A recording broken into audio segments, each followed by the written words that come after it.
नमस्कार दोस्तों, स्वागत है आप सभी का मुद्गल मैम की कक्षा में।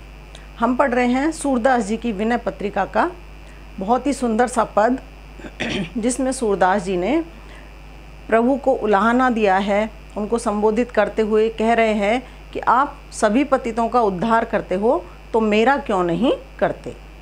तो आइए देखते हैं ये पद। सूरदास जी कहते हैं, प्रभु हो सब पतितन को टीको, कि हे प्रभु मैं सारे पतितों का टीका हूँ, अर्थात सबसे ऊपर हूँ। टीका आप जानते ही हैं, तिलक कहाँ लगाया जाता है? माथे के ऊपर, जो कि हमारे शरीर में सबसे उच्च का स्थान है। तो वही सूरदास जी कह रहे हैं कि जितने भी पतित हैं प्रभु, उन सभी में सबसे ऊपर स्थान पर मैं आसीन हूँ। तो मैं समस्त पतितों का टीका हूँ, अर्थात सबसे ऊपर हूँ, सर्वाधिक पतित हूँ। और पतित सब दिवस चार के हों तो जन्मत ही को, कि और जो पतित हैं, जितने भी पापी हैं, वो सब तो 2-4 दिन के ही पतित हैं, अर्थात उनको पाप कर्म करते हुए ज़्यादा समय नहीं हुआ। परंतु मैं तो जन्म से ही पतित हूँ। हों तो जन्मत ही को, मैं तो जन्म से ही पापी पैदा हुआ हूँ, तो वो मेरे से बड़े कैसे हो सकते हैं। बधिक अजामिल गणिका तारी। अब देखिए दृष्टांत क्या दे रहे हैं सूरदास जी। प्रभु से कह रहे हैं कि हे प्रभु, बधिक अजामिल गणिका तारी और पूतना ही को, कि आपने बधिक को तारा, उसका उद्धार किया, आपने गणिका का उद्धार किया, आपने अजामिल का उद्धार किया, और तो और आपने पूतना का भी उद्धार कर दिया। मोहि छाड़ तुम और उधारे, मिटे सूल क्यों जी को, कि केवल एकमात्र मुझे लगता है कि आपने मुझे ही छोड़ दिया है। केवल मुझे ही छोड़कर आपने जितने भी पतित हैं उन सभी का उद्धार कर दिया है। तो ये सोच सोचकर मेरे हृदय की वेदना मिटती नहीं। सूल, सूल अर्थात कांटा, जो लंबा कांटा होता है ना कीकर में, उसको सूल बोलते हैं। कांटे तो और भी होते हैं, परंतु जो सबसे बड़ा कांटा होता है वो एक बार गड़ जाए तो निकलता नहीं, बहुत मुश्किल होती है, पककर नासूर बन जाता है। तो उसी सूल की बात कर रहे हैं कि वो सूल मेरे हृदय में गहराई तक गड़ गया है और अब वो निकल ही नहीं सकता। क्यों कर मेरे हृदय की वेदना जो है वो मिटे प्रभु। सोच सोच कर ही मैं परेशान हूँ कि आपने इन सब पापियों का उद्धार किया, केवल मुझे ही क्यों छोड़ दिया। को न समर्थ अग करिबे को, खींच कहत हों ली को, कि मैं लकीर खींचकर कह सकता हूँ। लकीर खींचना मतलब बात को पुष्ट कर देना। तो मैं आपको लकीर खींचकर, पत्थर की लकीर खींचकर बता सकता हूँ कि मेरे जितना कोई समर्थ नहीं है पाप करने में। मैं सर्वाधिक समर्थ पापी हूँ, अर्थात जितने पाप मैंने किए हैं और जिस तरह के पाप मैंने किए हैं उतने पाप किसी ने भी नहीं किए।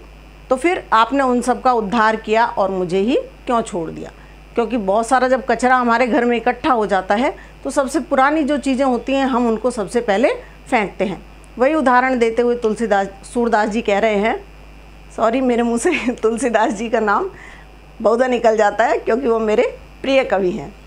तो सूरदास जी हमें समझाते हुए कह रहे हैं, प्रभु से विनती कर रहे हैं कि हे प्रभु, मैं सबसे पुराना पापी हूँ, सबसे पुराना पतित हूँ, और सबसे पुरानी चीज़ को हम सबसे पहले फेंकते हैं क्योंकि वो सबसे ज़्यादा खराब हो चुकी होती है। तो फिर ऐसा न करके आपने मेरे बाद के सभी पापियों का उद्धार कैसे कर दिया, मेरे से कम पापियों का उद्धार कैसे कर दिया। मैं सारे पाप करने में समर्थ हूँ, मेरे जितना बड़ा कोई पापी नहीं है। मरियत लाज सूर पतितन में मोहू तय को नीको। सूरदास जी कहते हैं कि मैं तो ये सोच सोच कर ही मरा जा रहा हूँ कि समस्त पापियों में मेरे से भी बड़ा, मेरे से भी अच्छा पापी कौन हो गया। नीको मतलब अच्छे के लिए आता है, परंतु यहाँ विपरीत अर्थ में आ रहा है। सूरदास जी कह रहे हैं कि सबसे बड़ा पापी मैं स्वयं को ही समझता था, परंतु मुझे ऐसा लगता है कि इन सारे पापियों में मेरे से भी बड़ा कौन पापी हो गया जो प्रभु आप उसका उद्धार करके पतित पावन कहलाते हैं, परंतु मेरा उद्धार आप नहीं करते। यहाँ पर सूरदास जी ने बधिक की बात की है, अजामिल की, गणिका की बात की है। ये सब, इन सब ने तरह तरह के पाप किए, परंतु अंत समय में इन्होंने, इनके मुख से भूलवश भगवान का नाम उच्चारित हुआ और उसी वजह से प्रभु ने इनका उद्धार किया। तो तो सूरदास जी ये उलाहना भी प्रभु को दे रहे हैं कि मैं तो सर्वथा आपके ही नाम का स्मरण किया करता हूँ, तो फिर आप मेरा उद्धार क्यों नहीं करते। तो बहुत ही सुंदर पद सूरदास जी का। विशेष व्याख्या देख लेते हैं हम। भाषा तो आपको पता ही है कि सूरदास जी की भाषा ब्रज भाषा है और उनके सभी पद गेयात्मक पद हैं, गेय पद हैं, गाए जा सकते हैं, किसी न किसी राग पर आधारित पद हैं। दिया गया पद भी राग केदारों पर आधारित है। गुण की बात करें तो यहाँ हम माधुर्य और प्रसाद दोनों ही गुण हमें यहाँ पर दिखाई दे रहे हैं। रस हम देखें तो शांत रस भी है, भक्ति रस भी है और करुण रस की भी धारा प्रवाहित हो रही है। संबोधन अलंकार है, प्रभु को संबोधित करते हुए सूरदास जी कह रहे हैं, इसलिए यहाँ पर संबोधन अलंकार है। और बधिक, अजामिल, गणिका, पूतना इत्यादि सभी का दृष्टांत उन्होंने दिया, इसलिए यहाँ पर दृष्टांत उदाहरण, दृष्टांत अलंकार भी हमें दिखाई दे रहा है।